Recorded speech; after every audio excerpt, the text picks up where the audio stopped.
friends, today we will be going to discuss about essay writing strategy. So let's start it step by step.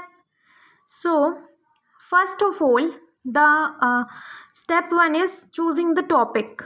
क्योंकि हमको पता है कि UPSC CSC mains paper में we have to write 2 essays and part A and part B there are 4 topics from which we have to choose one topic and on which we have to write an essay.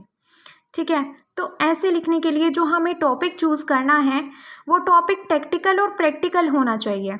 मतलब कि आपके पास कुछ हो उस topic को बताने के लिए, है ना, उस पर, या फिर कोई ऐसा टॉपिक हो जिससे आपका कोई पर्सनल एक्सपीरियंस रहा हो, है ना, या फिर आप कुछ इंटरेस्टेड हो किसी टॉपिक में और आपने उसके बारे में कुछ कभी एक्सप्लोर किया हो, तो आप वो टॉपिक चूज़ कीजिए रादर देन कि कोई और जो है अदर कैंडिडेट्स जो हैं वो इस टॉपिक को चूज़ कर रहे हैं तो हम सबसे डिफरेंट चूज़ करें.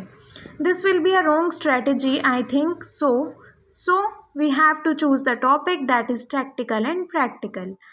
Second step is outline the dump. Dump means कि आपको जो टॉपिक आपने चूज़ किया है उसके बारे में जो भी आ रहा है माइंड में, जो भी कुछ भी आ रहा है, समझ आ रहा है कि आपको ये लिखना चाहिए या नहीं लिखना चाहिए, पर टॉपिक देख के आपको कुछ पॉइंट्स याद आ रहे हैं ना, तो आप वो लिखते जाइए structure as a rough structure. ठीक है. देन स्टेप 3 में आपको उस डंप में से, है ना, कुछ थीम्स को, कुछ पॉइंट्स को चूज़ करना है, उसके अकॉर्डिंग ऐसे लिखना है उस टॉपिक को. उसके बाद ये थीम्स और पॉइंट्स चूज़ करते हैं हम डंप में से. सो हमारा एक्सप्लोरेशन जो आ रहा है ना, एक्चुअल हमें क्या लिखना है वो डंप में से ही आएगा. ओके.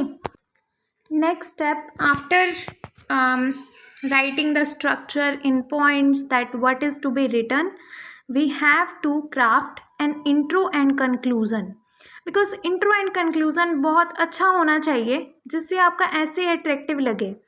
then step 5 is अगर आपको स्ट्रक्चर में कुछ चेंज करना है, कुछ ऐड करना है या कुछ रिमूव करना है, then we will do that. then step 6 is conclusion. जो हम conclusion लिखते हैं ना, उसमें पीक एंड रूल को फॉलो करना है, विच मीन्स कि एंडिंग शुड बी गुड. हम कोई भी मूवी देखते हैं, ठीक है, तो उसमें अगर इंट्रो अच्छा है ना, ट्रेलर अच्छा है, पूरी मूवी की थीम अच्छी है, लेकिन उसकी एंडिंग ही मतलब कि एंडिंग ही इतनी अच्छी नहीं है, एंडिंग ही बुरी है, तो उसको कोई याद नहीं रखता है. सो इसी तरह से आपका जो ऐसे होना चाहिए ना, उसकी एंडिंग बहुत अच्छी होनी चाहिए. Okay. Then let's break down the steps. अब इंट्रोडक्शन जो हम लिखेंगे, इंट्रोडक्शन ना हमें जो ऐसे लिखना है पूरा ही ऐसे, उसको हमें कोशिश करनी है कि हम पैराग्राफ्स में लिखें रादर देन इन पॉइंट्स, क्योंकि ये GS पेपर नहीं है जिसमें हम पॉइंट्स में आंसर को लिखेंगे. जो ऐसे होता है उसमें हमें ये ध्यान रखना है कि हमें पैराज में लिखना है, पॉइंट्स जितना हो सके उतना कम यूज़ करना है. ठीक है, ओवरडू नहीं करना है पॉइंट्स को. सो इंट्रो में हम क्या करेंगे, जो हमारा आइडिया है उस ऐसे को लेकर कि क्या ऐसे है, क्या मतलब क्या बताना चाहता है ऐसे, उसके रिगार्डिंग हमारा कोई पर्सनल एक्सपीरियंस है या हमें कुछ कोट पता है, स्टोरी पता है, एनेक्डोट पता है, तो वो हम लिखेंगे. अपने उस ऐसे के आइडिया को ब्रेक डाउन करेंगे 3 to 5 पैराज में. ओके. उसके बाद बॉडी के अंदर हम क्या इंट्रो के बाद हम क्या लिखेंगे, बॉडी लिखेंगे.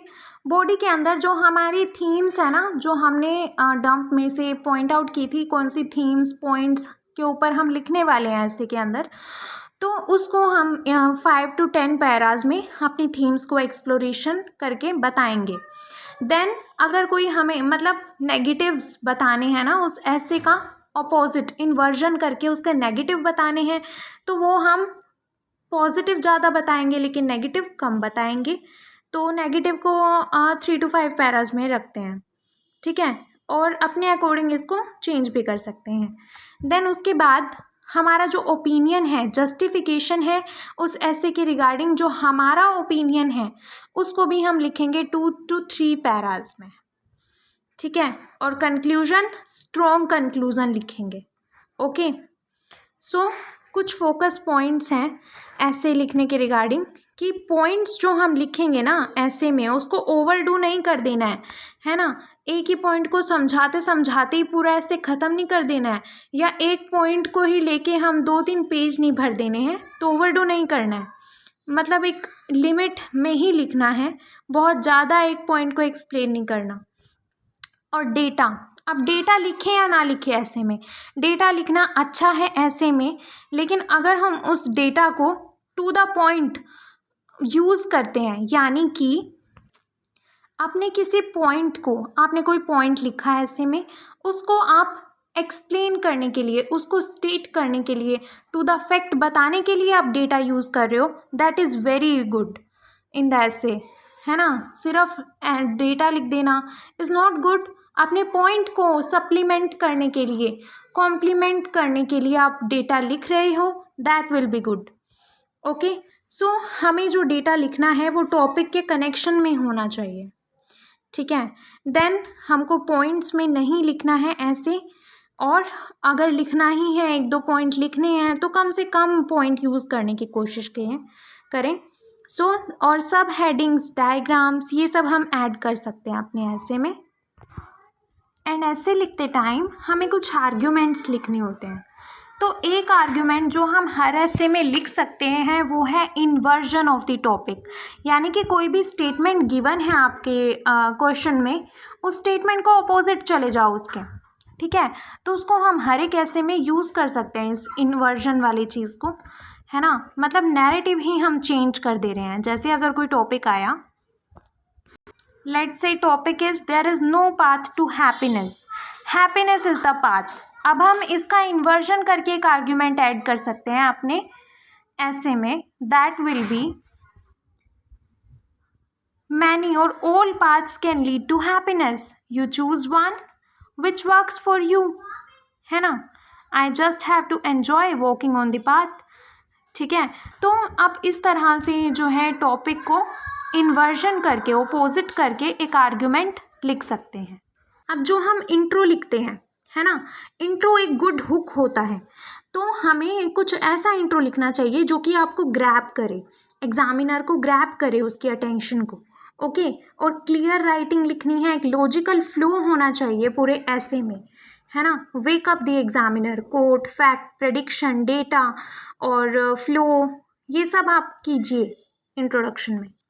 सो इंट्रो में आपको क्या करना है, या तो आप कोई स्टोरी बता सकते हैं, या फिर कोई एनेक्डोट, है ना, या फिर कोई प्रेडिक्शन, या कोई स्टार्टलिंग फैक्ट, कोई आपको फैक्ट पता है उस टॉपिक के regarding, that will be fine.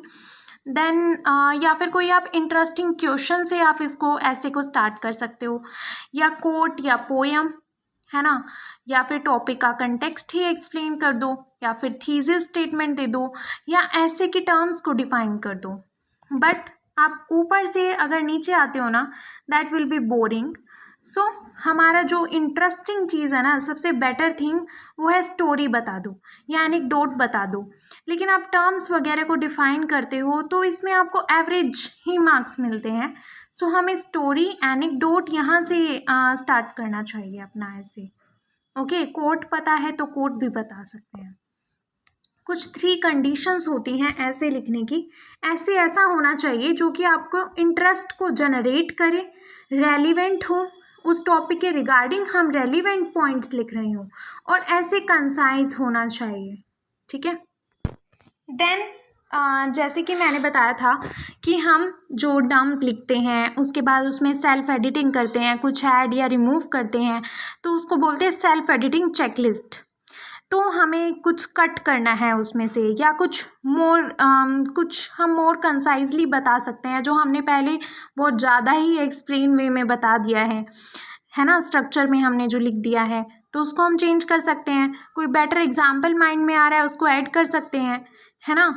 तो आपके पास प्लेंटी ऑफ टाइम है ये करने के लिए, ओके, क्योंकि 2 ऐसे लिखने हैं, है ना, वो हम स्ट्रक्चर बनाते टाइम ये सब सेल्फ एडिटिंग कर सकते हैं, ठीक है। तो हमारा ऐसे बेस्ट लिखा जाएगा, ओके। एक इम्पॉर्टेंट पॉइंट, ऐसे लिखते टाइम ना कुछ लोग क्या करते हैं कि ऐसे का एक लाइन लिखा, फिर लिख देते हैं एंड देन, फिर ये हुआ, फिर ये हुआ, एंड देन, ऐसे ऐसे करके लिखते जाते हैं ऐसे. That is already boring. And then लिखना ही बोरिंग है तो पूरा ऐसे ही बोरिंग हो जाएगा. लेकिन अगर हम ऐसे लिखेंगे बट, बिकॉज, देयरफॉर, यानी कि ऐसा हुआ बट ये भी हुआ, ये इसीलिए हुआ because this and therefore we have to do that, है ना, ऐसा होना पड़ा. तो बट, बिकॉज, देयरफॉर हम यूज़ करेंगे ना इसको इंटीग्रेट करके, तो very good flow will be occurred in the essay, है ना. सो इस तरह से हम लिंक करके सेंटेंस को बनाएंगे, बट, बिकॉज, देयरफॉर यूज़ करके एंड देन का यूज़ नहीं करेंगे. ओके. अब जो हमारा कंक्लूजन होता है, कंक्लूजन को हम क्या कर सकते हैं. कंक्लूजन हम ऐसा नहीं लिखेंगे कंक्लूजन, नो, हमें मतलब लिखना है कंक्लूजन, लेकिन कंक्लूजन वर्ड नहीं लिखना है. ओके. कंक्लूजन में हम क्या कर सकते हैं, जो हमने स्टार्टिंग में लिखा उसका ही इको कर सकते हैं. ओके. उसको ही थोड़ा सा मॉडिफाई करके थोड़ा उसमें चेंज करके वही लिख सकते हैं हम. स्टार्टिंग वाला कुछ चीज़ है वो लिख देंगे, या फिर कोई रिटोरिकल क्वेश्चन लिख सकते हैं, है ना. आपको कोई आंसर नहीं चाहिए उस क्वेश्चन का, लेकिन इट्स अ टोन, है ना, एक टोन के रूप में हो जाएगा वो. That is also good. Like जो हमने वो हैप्पीनेस पाथ वाला टॉपिक देखा था, तो उसको हम ऐसे लिख सकते हैं, all paths can lead to happiness, is it not, ऐसे करके छोड़ सकते हैं. ओके. उसके बाद कोई पोयम या कोट लिख सकते हैं एंड में भी, है ना. फ्यूचर के लिए विज़न लिख सकते हैं, वे फॉरवर्ड के टाइप में ये लिख सकते हैं, या फिर आप सम अप भी कर सकते हो, है ना. तो हम ये कंक्लूजन में कर सकते हैं. तो हम क्या क्या कर रहे हैं, सबसे पहले तो डंप करेंगे, good bad points about the ऐसे टॉपिक लिख लेंगे. देन नैरेटिव लिखेंगे, टाइम, फेज, प्लेसेस एक्सेट्रा. किसी भी बेसिस पे हम लिख सकते हैं ना, कोई भी ऐसे, या तो हम टाइम वाइज लिखें, या फेज वाइज लिखें, या प्लेसेस वाइज लिखें, है ना, या फिर जो भी डिमांड हो ना टॉपिक की, उसके अकॉर्डिंग हम अपने स्ट्रक्चर को, नैरेटिव को सेट करेंगे. ठीक है. फिर इंट्रो और कंक्लूजन को क्राफ्ट करना, it's very important to craft it in an attractive manner. Then उसको एडिटिंग करना. ओके. और फिर अपना ऐसे लिखना स्टार्ट करना. ठीक है. So this is the essay writing strategy, friends. Thank you.